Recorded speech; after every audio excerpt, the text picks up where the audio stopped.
Frères et sœurs, nous vous accueillons très chaleureusement à la veillée de Noël de la première présidence. Nous sommes reconnaissants de l'occasion de nous réunir et de méditer sur la naissance, la vie et la mission de notre Seigneur et Sauveur Jésus-Christ. Russell Nelson, qui préside cette veillée, m'a demandé de la diriger. La musique de cette session sera interprétée par le chœur du Tabernacle et l'orchestre de Temple Square, sous la direction de Mac Wilberg et Ryan Murphy, avec Andrew Unsworth à l'orgue. Le chœur ouvrira cette réunion en chantant « Oh, quel bonheur, Jésus viendra », un beau cantique qui nous rappelle la joie et la paix que nous ressentons grâce à l'avènement du Sauveur. Puis, Tad Callister, président général de l'école du dimanche, fera la prière d'ouverture.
Notre Père Céleste, nous sommes si reconnaissants de vivre cette période de joie si bien chantée par le chœur.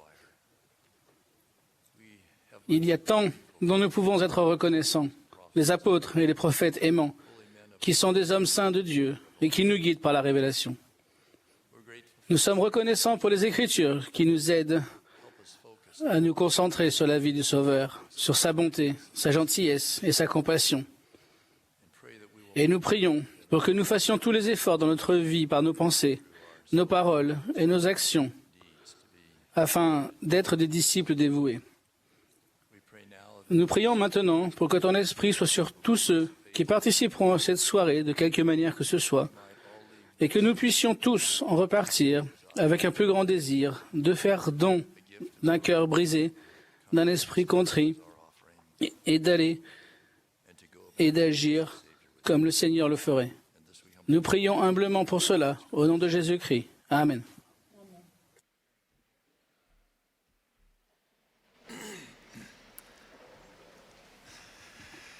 Le chœur va maintenant nous interpréter Premier Noël, un chant de Noël très apprécié qui célèbre la naissance du Sauveur.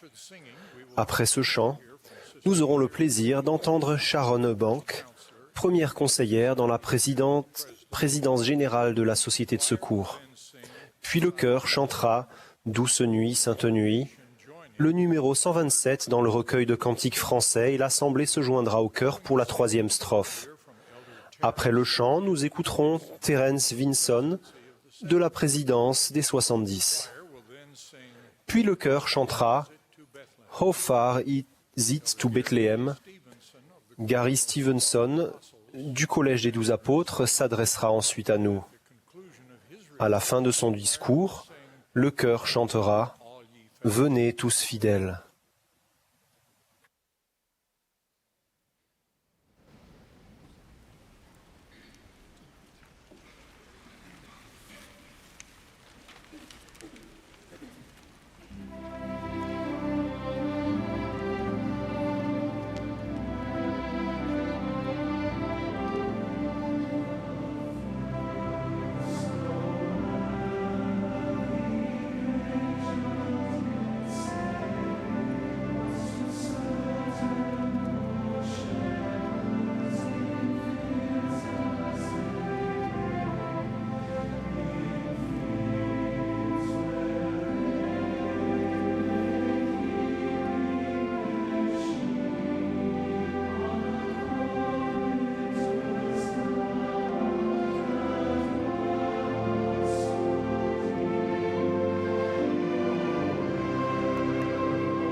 J'aimerais raconter deux expériences personnelles qui m'ont laissé une forte impression pendant de nombreuses années qui sont encore source d'enseignement pour moi. La première a eu lieu lorsque j'avais 6 ans. Notre directrice de la musique dans la 5e paroisse de Hunter était Beverly Whitley. Je me rends compte maintenant qu'elle n'avait probablement pas encore 40 ans, mais elle avait des enfants adolescents et nous semblait dans la force de l'âge et pleine de sagesse à nous, les enfants de la primaire. Elle était amusante et nous traitait comme de petits adultes, ce que nous adorions. Nous l'admirions et essayions de lui faire plaisir. Elle nous disait que nous pouvions chanter tellement fort que nos parents pourraient nous entendre depuis l'autre pièce, non pas crier, mais vraiment chanter. Et nous chantions de tout notre cœur. Elle nous a également appris un cantique du recueil pour les adultes en nous disant qu'elle savait que nous étions suffisamment doués pour en mémoriser les paroles difficiles. Elle nous a expliqué ce que toutes les paroles voulaient dire. Elle nous a enseigné que chaque cantique avait un message spécial juste pour nous et que si nous réfléchissions aux paroles, nous trouverions ce message destiné à notre vie personnelle. Ce Noël-là, j'ai essayé de mettre en pratique ce que Sœur Whitley nous avait enseigné, tandis que j'apprenais tous les couplets de Douce nuit, Sainte nuit. Je m'excuse à l'avance auprès des traducteurs car cela va être un peu délicat. À 6 ans, je réfléchissais très fort sur les paroles du 3e couplet, mais je ne comprenais pas la ponctuation.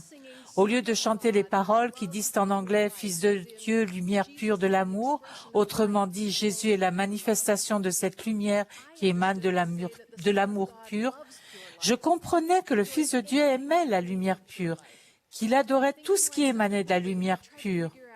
Comme l'avait dit Sœur Whitley, j'essayais de trouver comment moi aussi je pouvais aimer la lumière pure comme Jésus l'aimait. La deuxième expérience s'est produite lorsque j'avais 9 ans. Comme beaucoup d'enfants de cet âge, je suivais des cours de piano. Je n'étais pas particulièrement douée, mais mon évêque, peut-être pour m'encourager, m'a demandé si je voulais jouer un cantique de Noël pendant la réunion de Sainte-Seine de la veille de Noël. J'ai décidé de jouer « Douce nuit, Sainte nuit ». Mon professeur de piano m'a aidé à me préparer. Mes parents m'ont écouté jouer le morceau près de 100 fois sur notre piano droit noir situé au sous-sol. Quelqu'un m'a suggéré d'apprendre le cantique par cœur et de le jouer sans partition, mais c'était trop difficile pour moi. J'étais tellement stressée à l'idée de jouer devant tous les membres de ma paroisse que je ne parvenais pas à mémoriser la partition. Alors j'ai imaginé un plan. Je prendrais la partition avec moi, mais au lieu de la mettre sur le piano, je la poserais sur mes genoux. Je pourrais regarder mes mains et voir la partition et tout le monde croirait que je la saurais par cœur, que je la savais par cœur. Ce plan a merveilleusement bien fonctionné pendant une vingtaine de secondes. J'ai posé la partition sur ma jupe de Noël en taffetas et j'ai commencé à jouer. Mais au milieu du premier couplet, le tissu de ma jupe étant lisse, la partition a glissé et a disparu complètement sous le piano. J'étais prise au piège. Je ne pouvais pas la récupérer et ma mémoire me faisait défaut. J'ai serré les dents et essayé de faire de mon mieux. Ce fut une véritable catastrophe. J'ai péniblement appuyé sur les mauvaises touches et joué les fausses notes en grimaçant jusqu'à ce que j'arrive en trébuchant à la fin du deuxième couplet. J'ai prudemment omis le troisième couplet et suis rapidement retournée à ma place, toute rouge et au bord des larmes. Mes parents ont murmuré « Que s'est-il passé? Tu le connaissais si bien !»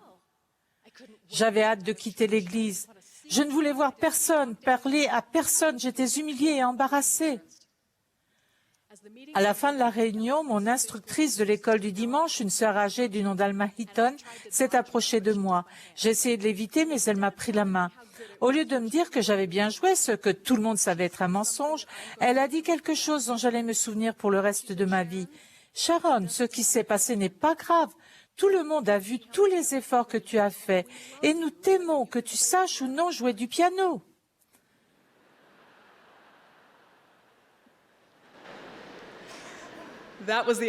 Voilà la vérité, honnête. Mais cela ne m'a pas blessée comme je m'y attendais. La vérité était que j'avais travaillé dur et que l'on m'aimait, même si je ne savais pas jouer du piano. J'ai esquissé un léger sourire et elle m'a serré dans ses bras. Et soudain, j'étais soulagée. Beverly Whitley et Alma Hitton n'ont rien fait d'extraordinaire. Elles n'ont rien écrit dans leur journal à ce sujet ce soir-là. Elles n'en ont pas parlé aux membres de leur famille. Elles ont simplement enseigné à de petits-enfants comment chanter et comment comprendre l'Évangile. Cela pourrait sembler insignifiant. Eh bien, ça ne l'est pas. Si vous me demandez à quoi ressemble une personne qui aime la lumière pure, je répondrai à Beverly Whitley, à Alma Hitton.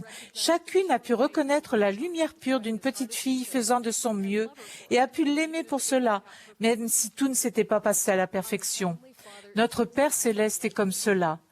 Il nous voit, nous, ses petits-enfants, en train d'essayer.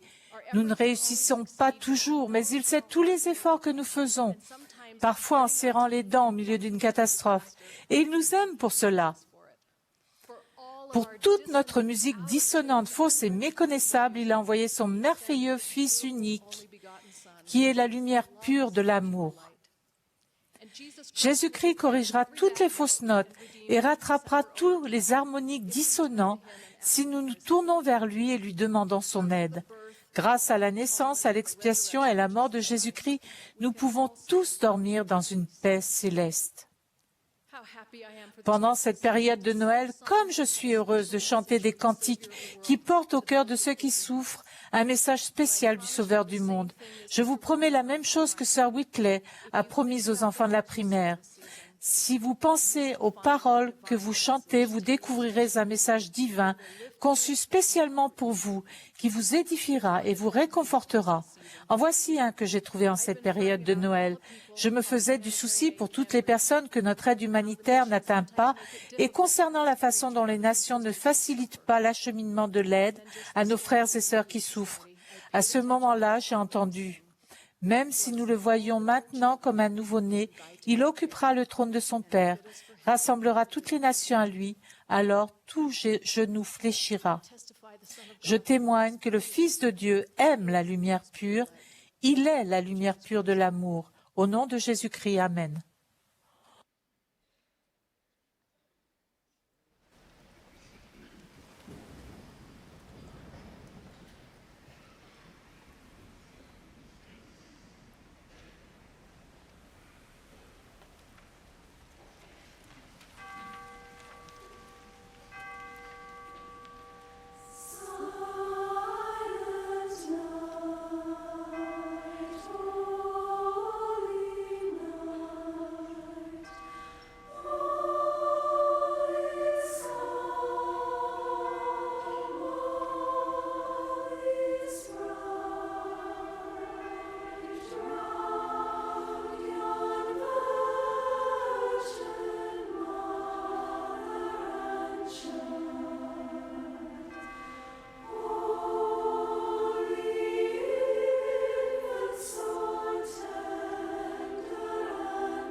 What beautiful music. Quelle belle musique. And what a wonderful Et quel message from Sister merveilleux Eubank. message de Sœur Eubank. Comme il est merveilleux, son amour qui jusqu'à nous est venu. Donc, décembre est là, l'air est froid et nous avons un peu de neige. Pour beaucoup, cela veut dire que c'est bientôt Noël. Mais pour moi, ce n'est pas à cela que ressemble Noël. Pendant toutes mes années sur Terre, ce sont de longues et chaudes journées qui ont annoncé l'approche de Noël. Car en décembre, c'est l'été en Australie. Et en Afrique de l'Ouest, où ma femme et moi vivons depuis 5 ans, il fait toujours chaud. Alors, décembre apporte habituellement ces journées de plage, de surf et de barbecue. À Noël, notre foyer s'emplit d'arômes de mangue et d'éclats de rire. Mais l'esprit de Noël est le même partout. Que ce soit à Sydney, Salt Lake ou en Sierra Leone, à Nuku'alofa, Newfoundland ou au Nigeria, la naissance de notre Sauveur incite à faire le bien. Presque partout, on s'offre des cadeaux, on se rend visite et l'on se montre gentil pour célébrer l'esprit de Noël.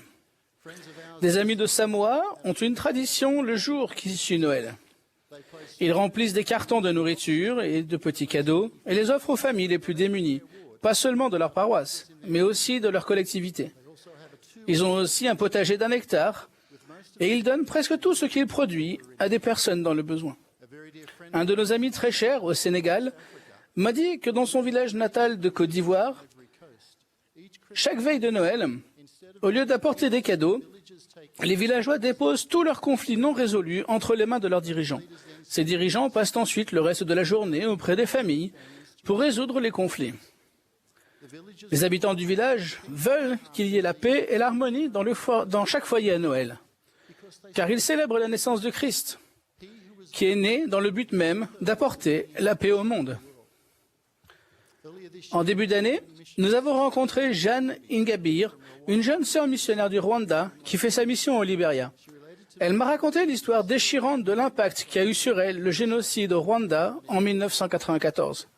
Son père était Hutu, et les Hutus étaient remplis de haine contre les Tutsis. Mais la mère de Jeanne était aussi de la tribu des Tutsis. Pour sauver la vie de sa femme et de leurs 4 filles, ce père courageux a éloigné et caché sa famille, puis il est retourné seul dans son village. Sa femme et ses filles ne l'ont jamais revu et elles ont lutté pour survivre. Elles y sont finalement retournées 9 ans plus tard pour assister à une réunion de réconciliation organisée par le gouvernement où elles ont appris que leur mari et père a été tué à son retour au village. Mais la mère de sœur Ingabire et ses enfants ont été extraordinaires en pardonnant aux hommes qui avaient mis fin à la vie de leur mari et père. En 1839, à un moment où Joseph Smith aurait pu être consumé par la colère, étant incarcéré, bien qu'innocent, depuis des mois dans la prison de Liberté, où il passait Noël, le Seigneur a révélé la section 121 des Doctrines et Alliances. Dans cette révélation, le Seigneur aide Joseph à surmonter les sentiments de frustration évidents au début de cette section et enseigne au prophète que la gentillesse, la longanimité, la douceur et l'amour sincère sont les qualités chrétiennes essentielles d'un disciple. Noël rappelle de précieux souvenirs de famille. Pourtant, ce ne sont pas tous de bons souvenirs.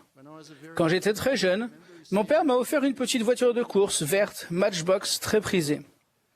Nous étions une famille assez pauvre et j'aimais beaucoup ce cadeau.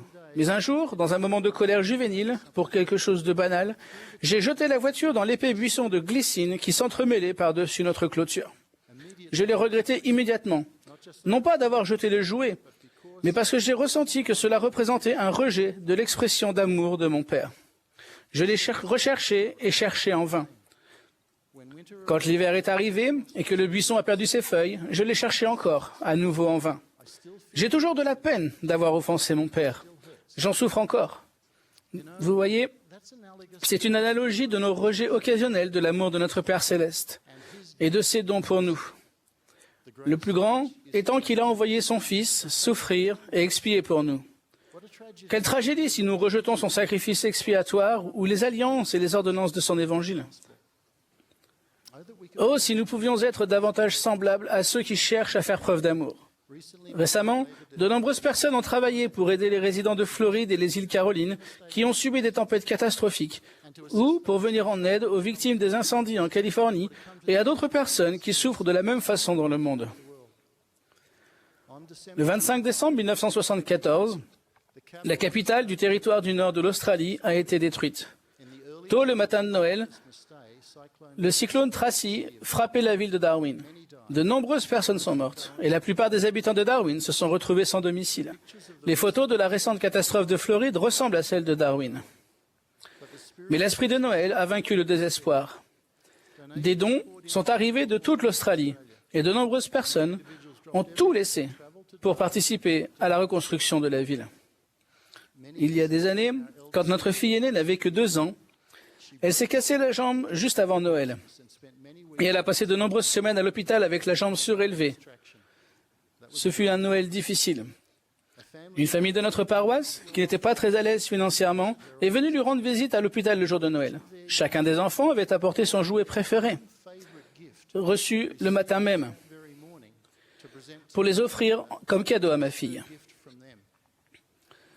Ma femme, Kay, et moi avons été émus jusqu'aux larmes par la gentillesse naturelle et sincère de ses enfants et de leurs parents. C'est le véritable esprit de Noël. S'aider les uns les autres. Après tout, une partie importante de l'héritage du Sauveur est son ministère auprès de chacun. C'est assurément un principe adopté et appliqué par les membres de son Église en Afrique. Et c'est ce qu'il nous demande ici. M. Russell Ballard a déclaré que l'expiation est l'acte suprême du Sauveur qu'il a accompli précisément pour chacun de nous. Je cite Frère Ballard. « Si nous comprenions véritablement l'expiation et la valeur éternelle de chaque âme, nous irions à la recherche de tous les enfants égarés de Dieu. Nous les aiderions à comprendre l'amour que le Christ a pour eux. Nous ferions tout ce que nous pourrions pour les préparer à recevoir les ordonnances salvatrices de l'Évangile. Si les dirigeants de paroisse et de branches comprenaient vraiment l'expiation, aucun membre, qu'il soit nouveau ou ramené à l'assiduité, ne serait jamais négligé. Le paradoxe de l'expiation est qu'elle est infinie et éternelle, et que, cependant, elle s'applique individuellement, à une personne à la fois. Frères et sœurs, ne sous-estimez jamais, au grand jamais, le caractère précieux de la personne. » Fin de citation. Ne serait-ce pas merveilleux si nous suivions tous ce conseil et celui de notre prophète, Russell M. Nelson, de vivre les 2 grands commandements d'une manière plus sainte et plus noble? Et si vous êtes sceptique quant à votre capacité à avoir un impact en le faisant, alors méditez ce proverbe africain. Si tu penses que tu es trop petit pour changer les choses, c'est que tu n'as jamais passé la nuit avec un moustique.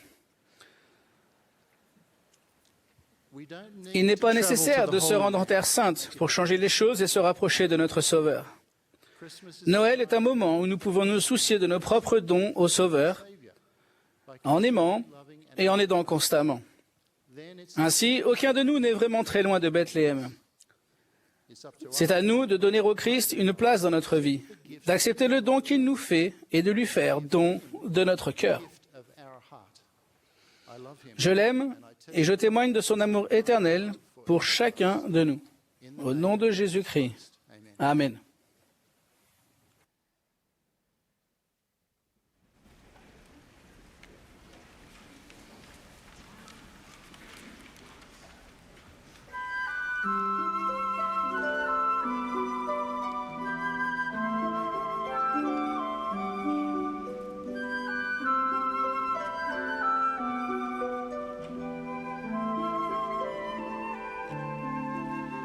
How far is it to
Il y a un peu plus d'une semaine, on a allumé les illuminations de Noël de Temple Square, perpétuant une tradition de 53 ans, et ce qui pour beaucoup marque le début de la période de Noël. À Noël, nous célébrons la naissance, la vie et la lumière de Jésus-Christ, le Fils littéral de Dieu et le Sauveur du monde. Nous trouvons de l'espoir dans la déclaration qui a accompagné sa naissance. Gloire à Dieu dans les lieux très hauts, et paix sur la terre parmi les hommes qui l'agréent. La musique, les enfants impatients, les cadeaux à donner et à recevoir, les sapins de Noël, les décorations, les lumières, font tous partie de notre joyeuse célébration. Lorsque vous pensez à Noël, quels précieux souvenirs vous viennent à l'esprit ? Pour ma part, cette période de Noël me rappelle toujours les célébrations de Noël de mon enfance. Je me rappelle encore la plupart des cadeaux que j'ai reçus. Je me souviens d'un ballon de football américain, d'un ballon de basket, de jouets et de vêtements. La plupart de ces cadeaux ont maintenant disparu et ont été oubliés. Les vêtements sont usés et démodés. Mais ce dont je me souviens le plus de mes Noëls passés, mes souvenirs préférés et les plus poignants, ne sont pas liés à ce que j'ai reçu, mais à ce que j'ai donné. Je vais vous expliquer. Chaque année, le samedi avant Noël, les jeunes de notre paroisse se réunissaient à l'église. Nous remplissions des paniers d'oranges, de bananes, de biscuits et de gâteaux faits maison pour les apporter aux veuves qui résidaient dans les environs. Nous allions chez elles, nous chantions des chants de Noël et nous leur donnions ces paniers de Noël. Je me souviens encore de leurs sourires reconnaissants. Certaines faisaient partie de la première ou de la deuxième génération d'immigrants et exprimaient leur gratitude avec un accent prononcé. Sir Schwartz, Sbindens, Groll et Kackler. Je n'oublierai jamais le sentiment chaleureux que cela a imprégné dans mon cœur. Quand Lésa et moi sommes devenus parents, nous avons lancé une tradition d'offrir des cadeaux de Noël à une famille dans le besoin. Un organisme caritatif nous envoyait souvent le nom d'une famille, ainsi que les âges des enfants. Leur trouver les bons cadeaux nous demandait beaucoup de temps et d'efforts. Nos fils avaient l'air aussi contents de le faire que de recevoir leurs propres cadeaux le jour de Noël. Cette tradition de service familial a gravé dans notre cœur le véritable esprit de Noël. Dans ma vie professionnelle, je participais à la conception, la fabrication et la commercialisation d'équipements de mise en forme dans le monde. Des équipements comme les tapis de course, les vélos d'appartement ou les vélos elliptiques sont essentiellement conçus pour renforcer le cœur. D'ailleurs, notre compagnie faisait de gros efforts pour s'assurer que les utilisateurs de ces appareils pouvaient mesurer avec précision leur rythme cardiaque au moyen d'un cardio-fréquence-mètre. Aujourd'hui, nous sommes nombreux à porter au poignet une technologie qui mesure notre rythme cardiaque et qui nous encourage à prendre part à des activités qui renforcent notre cœur. Et s'il y avait un moyen de mesurer l'état de notre cœur d'un point de vue spirituel, un cardio-fréquence-mètre spirituel si vous voulez, qu'indiquerait votre cardio-fréquence-mètre spirituel? Quel est l'état de santé spirituelle de votre cœur? La période de Noël semble être le moment idéal pour chacun de nous d'évaluer consciencieusement l'état de son cœur. Par exemple, demandez-vous, mon cœur est-il préparé à recevoir le Sauveur? À Noël, nous chantons souvent, qu'en chaque cœur, il soit admis. Comment allez-vous préparer une place pour le Christ, l'admettre dans votre cœur, en particulier en cette période chargée, pourtant merveilleuse? Les Écritures sont pleines de descriptions qui nous aident à évaluer l'état de santé de notre cœur. Certains versets contiennent les mots « pur »,« doux »,« humble »,« brisé » et « contrit ». Ces mots et bien d'autres dans les Écritures nous donnent une idée du cœur du Sauveur. Pour le recevoir dans notre cœur, celui-ci doit assurément être pur et humble, comme le sien. En paraphrasant les paroles de Paul, nous devons chercher à écrire les paroles et les vertus de Jésus-Christ comme une lettre écrite dans nos cœurs, connue et lue de tous les hommes. Une lettre de Christ écrite non avec de l'encre, mais avec l'Esprit du Dieu vivant, non sur des tables de pierre, mais sur des tables de chair, sur les cœurs. Cela exige davantage que de simples vœux de Noël plaisants sur nos lèvres. Jésus nous a avertis contre ceux à propos desquels il a dit « Ils s'approchent de moi des lèvres, mais leur cœur est éloigné de moi ». Ce Noël, et tout au long de l'année, notre gentillesse et nos bonnes actions seront la meilleure indication que notre amour pour le Sauveur est écrit sur notre cœur. Lorsque je réfléchis à l'état de santé du mien, je trouve que les cœurs des personnes qui ont établi l'Église de Jésus-Christ au début du rétablissement sont de grands exemples de sacrifice et de force qui m'inspirent. Je vais vous raconter une histoire de Noël qui parle d'un des premiers saints convertis à Immingham en Angleterre, Mary Wood Littleton. Mary et son époux Paul n'avaient jamais imaginé qu'ils quitteraient l'Angleterre, mais ils ont entendu le message de l'Évangile rétabli et ont obtenu un témoignage de sa véracité. Ils se sont fait baptiser. 2 mois plus tard, Mary, Paul et leurs enfants embarquaient pour l'Amérique afin de se rassembler avec les saints. Ils sont arrivés à New York le 20 décembre 1844. 5 jours plus tard, ils se sont rendus en diligence à Nauvoo, dans l'Illinois. Imaginez, c'est en voyageant dans le froid, sur des routes difficiles, qu'ils ont célébré leur premier Noël en Amérique. Malgré ces changements, Marie gardait dans son cœur l'espoir que les membres de sa famille fêteraient un jour Noël comme ils le faisaient en Angleterre avec des guirlandes, le Père Noël et des chants de Noël. Malheureusement, leur deuxième Noël en Amérique en 1845 ne fut guère mieux. Ils l'ont passé dans la caisse d'un chariot que Paul avait changé en abri de fortune, alors que la famille luttait pour s'établir à Nauvoo. À nouveau, le cœur rempli d'espoir, Marie a dit « L'année prochaine, Noël sera différent ». L'année suivante, en 1846, lors du troisième Noël de la famille en Amérique, Marie et les enfants se trouvaient à Winter Quarters, préparant le long voyage vers l'ouest au printemps. Des émeutiers les avaient chassés de Nauvoo et Paul marchait vers l'ouest avec le bataillon mormon à plus de 1000 kilomètres de là. Une nouvelle fois, pas de chant de Noël et pas de Père Noël. À la place, il jeûnait et priait avec sincérité pour le fils de Marie, âgé de 8 ans, qui était sur le point de mourir de malnutrition sévère. Il a survécu, mais 25 autres sont morts ce jour de Noël à Winter Quarters. Ce n'est qu'au bout de leur 4e Noël en Amérique, arrivé récemment dans la vallée du lac Salé, que Marie et sa famille ont finalement célébré Noël ensemble dans une paix relative. Même alors, ce n'était pas le genre de célébration qu'elle avait vécu en Angleterre. Mais d'une certaine façon, c'était encore mieux. En 1847, lors du jour du sabbat de la célébration de Noël, le jour juste après Noël, les saints se sont réunis pour prier, exprimer leur gratitude et chanter des chants de louange à Dieu pour leur délivrance en Sion. L'un de ces cantiques entonnés avec ferveur était « Venez, venez, sans craindre le devoir », écrit sur la piste des pionniers, qui est devenu un hymne de foi de ces premiers pionniers saints des derniers jours.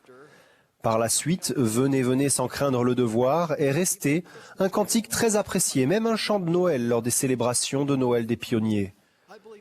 Je pense qu'au fil des années, les épreuves de Marie ont contribué à changer son cœur. Elle semblait comprendre Noël plus clairement, avec de nouvelles traditions de Noël et un nouveau cantique dans son cœur. Elle avait vraiment acquis un cœur disposé au sacrifice, centré sur son espérance et son amour pour Jésus-Christ. La période de Noël semble être le moment approprié pour méditer sur la santé spirituelle de notre cœur. Alors, je conclus avec une suggestion simple qui nous aide à mesurer et à renforcer notre cœur spirituel. Pour que nous en fassions notre cadeau à notre Sauveur Jésus-Christ cette année, j'invite chacun de nous à choisir de faire quelque chose qui exprimera de manière visible nos sentiments intimes pour lui. Comme Mary Littleton, nous sommes réunis ce soir en tant que disciples fidèles de Jésus-Christ pour l'adorer. Maintenant, écoutons attentivement le cœur se joindre à celui des anges dans un beau cantique qui invite tous les fidèles à venir et découvrir l'enfant adoré, salué des anges. Où que nous vivions dans le monde, nous pouvons tous aller à Bethléem, voir la joyeuse nouvelle, même simplement dans notre cœur, pour l'adorer et l'honorer. Je vous offre mon témoignage de Jésus-Christ, le Sauveur du monde. Je prie pour que nous ayons l'Esprit du Christ écrit sur notre cœur pendant cette période de Noël et pendant la nouvelle année. Au nom de Jésus-Christ. Amen.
Nous exprimons notre reconnaissance au cœur du tabernacle et à l'orchestre de Temple Square pour la merveilleuse musique de Noël qui a empli notre cœur.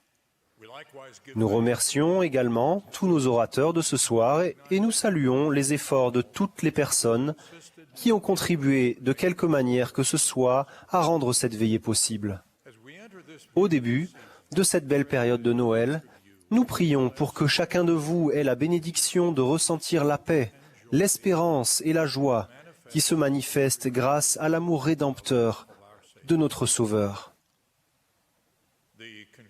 Le dernier orateur de cette veillée sera le président Nelson, notre prophète. Après son discours, le chœur terminera cette réunion en chantant « Alléluia » du Messie de Handel. Puis, Becky Craven, deuxième conseillère dans la présidence générale des jeunes filles, fera la prière de clôture.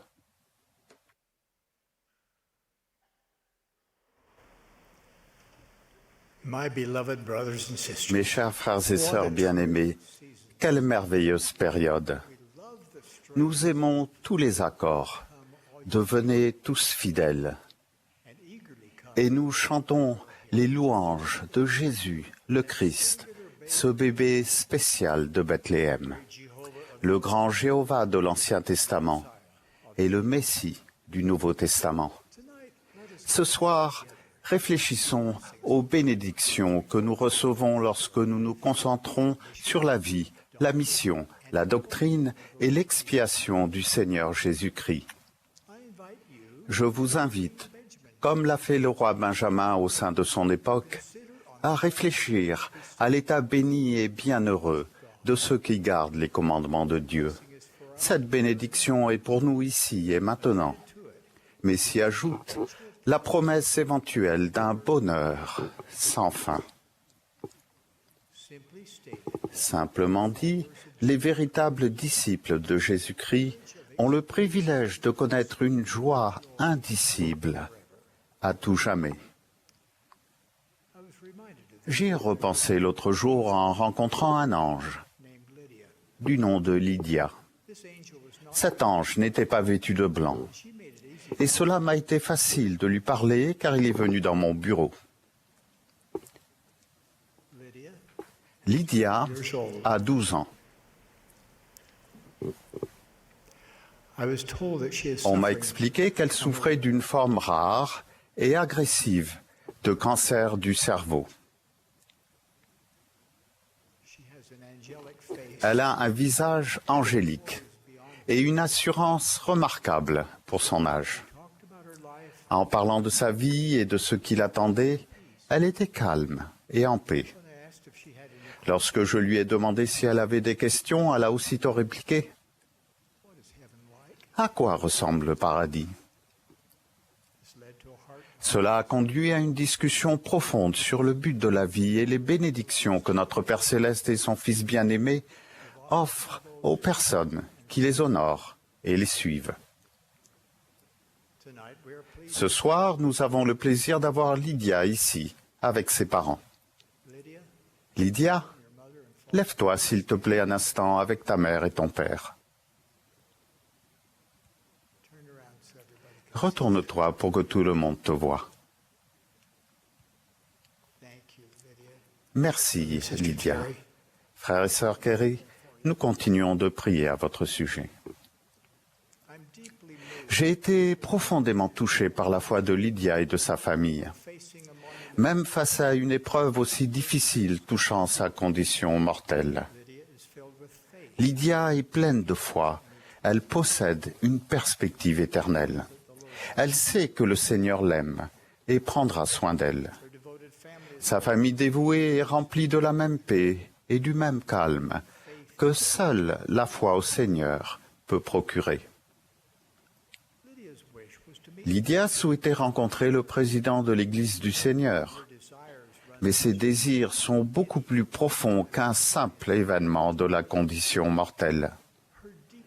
Son désir le plus profond est d'être avec sa famille pour toujours dans le royaume céleste. ce qui implique qu'elle désire également être pour toujours avec notre Père céleste et Jésus. Nos désirs influencent vraiment chacun de nous de manière profonde. Pas seulement ici et maintenant, mais plus tard. Réfléchissez à l'importance des paroles d'Alma. Le Seigneur accorde aux hommes selon leurs désirs. Le désir est important en cette période d'échange de cadeaux, lorsque nous faisons particulièrement attention aux désirs des personnes que nous aimons. Pendant cette période, je vous invite également à réfléchir à vos désirs personnels. Quels sont vos désirs les plus profonds? Que voulez-vous vraiment connaître et accomplir dans cette vie? Voulez-vous vraiment ressembler davantage à Jésus-Christ? Voulez-vous vraiment vivre avec notre Père céleste et avec les membres de votre famille pour toujours et mener la même vie que lui?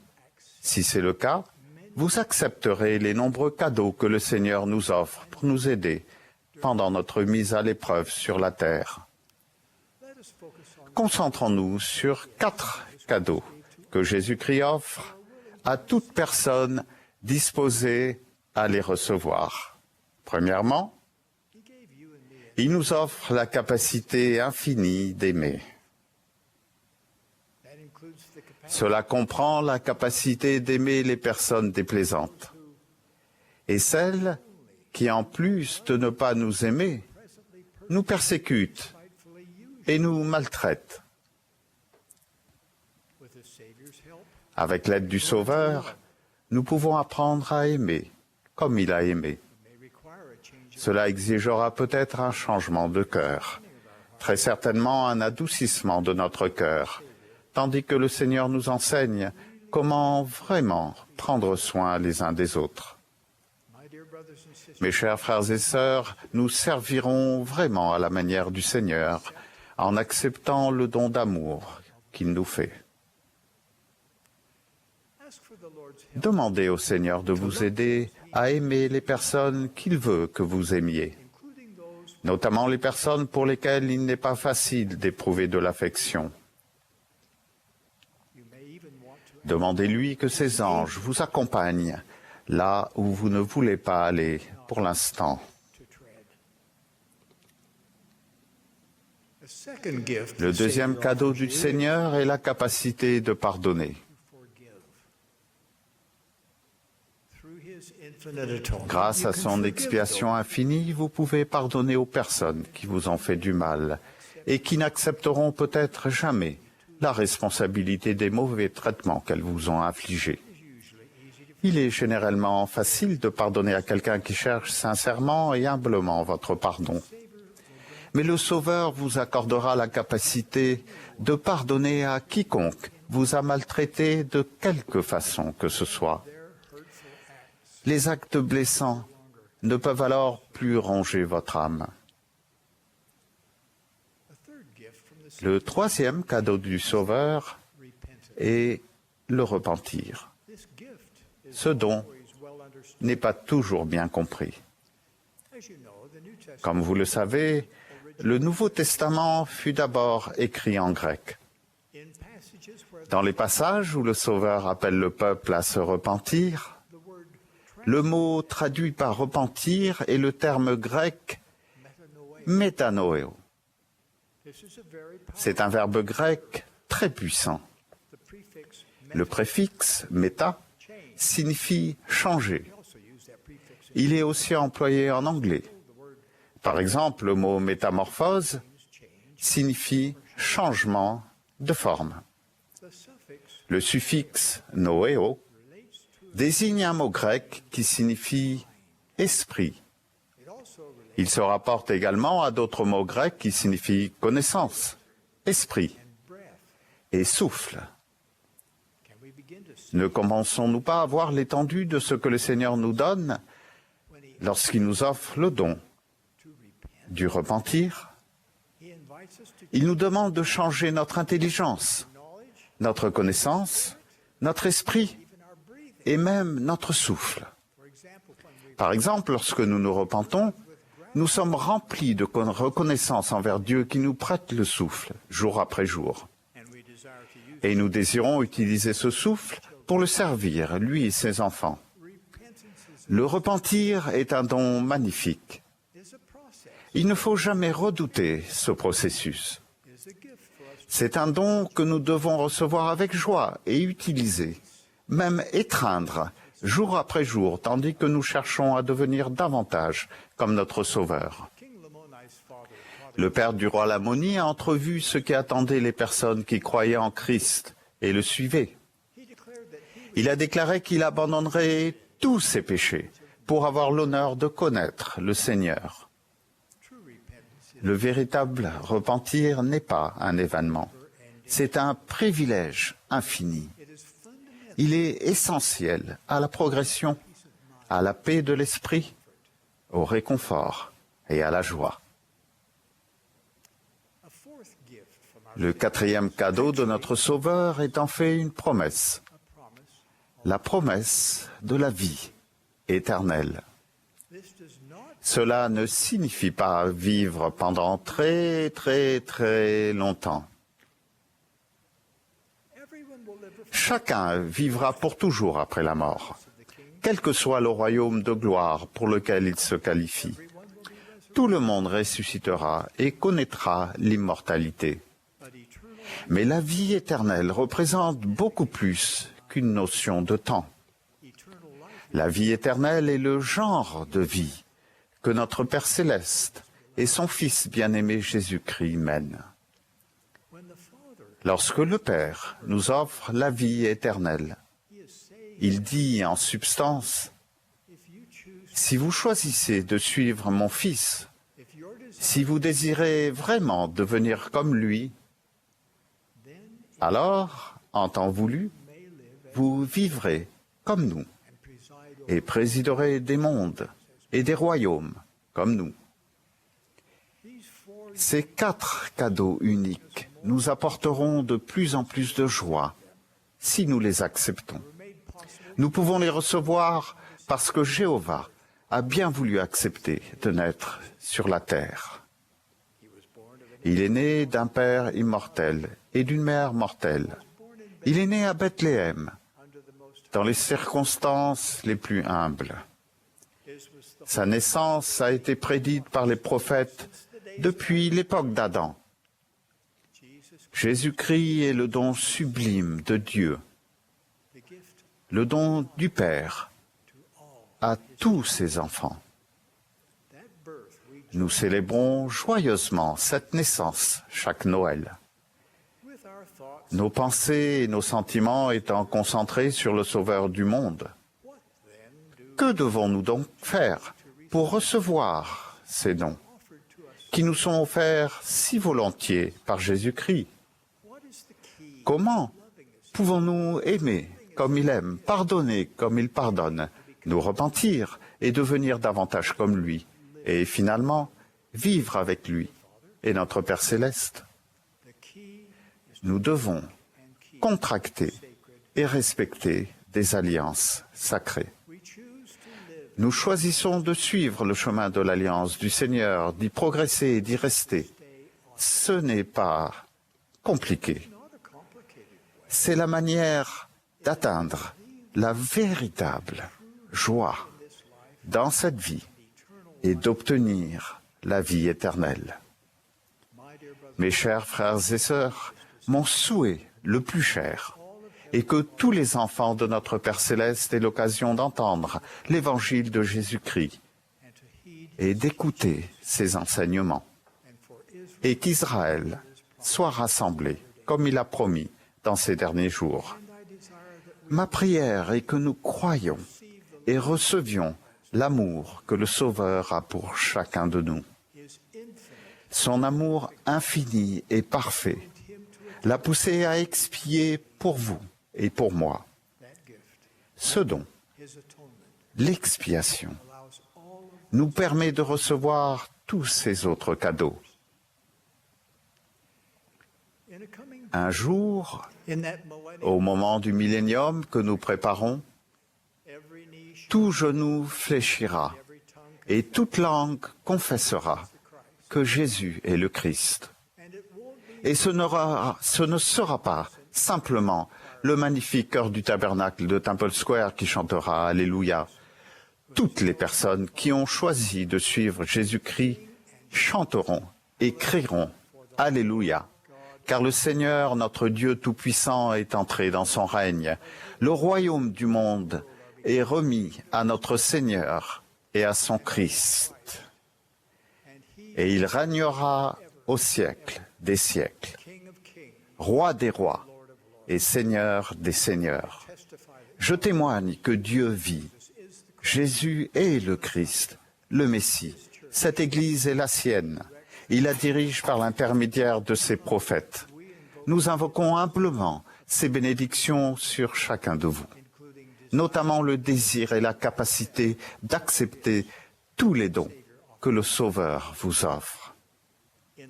Au nom de Jésus-Christ. Amen.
Notre cher Père céleste, nous sommes reconnaissants pour le don de ton Fils et les nombreux privilèges, bénédictions et opportunités qui sont les nôtres grâce à lui.